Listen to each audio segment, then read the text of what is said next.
HD Revanna ಕುಟುಂಬಕ್ಕೆ ಮುಗಿಯದ ಸಂಕಷ್ಟ. ಅಸಹಜ ಲೈಂಗಿಕ ದೌರ್ಜನ್ಯ ಕೇಸ್ನಲ್ಲಿ ಸೂರಜ್ಗೆ ಸಂಕಷ್ಟ. ಯಾವುದೇ ಕ್ಷಣದಲ್ಲಾದರೂ ಬಂಧನವಾಗುವ ಸಾಧ್ಯತೆ.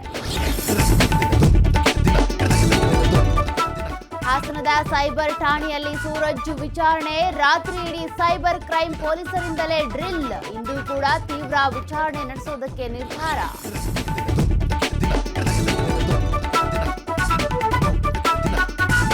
ಲೈಂಗಿಕ ದೌರ್ಜನ್ಯದ ಸಂತ್ರಸ್ತನಿಗೆ ವೈದ್ಯಕೀಯ ಪರೀಕ್ಷೆ. ಬೆಂಗಳೂರಿನ ಬೌರಿಂಗ್ ಆಸ್ಪತ್ರೆಗೆ ಕರೆತಂದು ಟೆಸ್ಟ್. ಅರ್ಥತಾಂತ್ರಿಕ ಸಾಕ್ಷ್ಯ ಸಂಗ್ರಹಕ್ಕೆ ಮುಂದಾದ ಖಾಕಿ.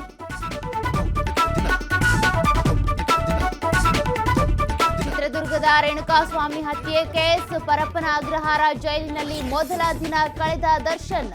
ಯಾರ ಬಳಿಯೂ ಮಾತನಾಡದೆ ಫುಲ್ ಸೈಲೆಂಟ್.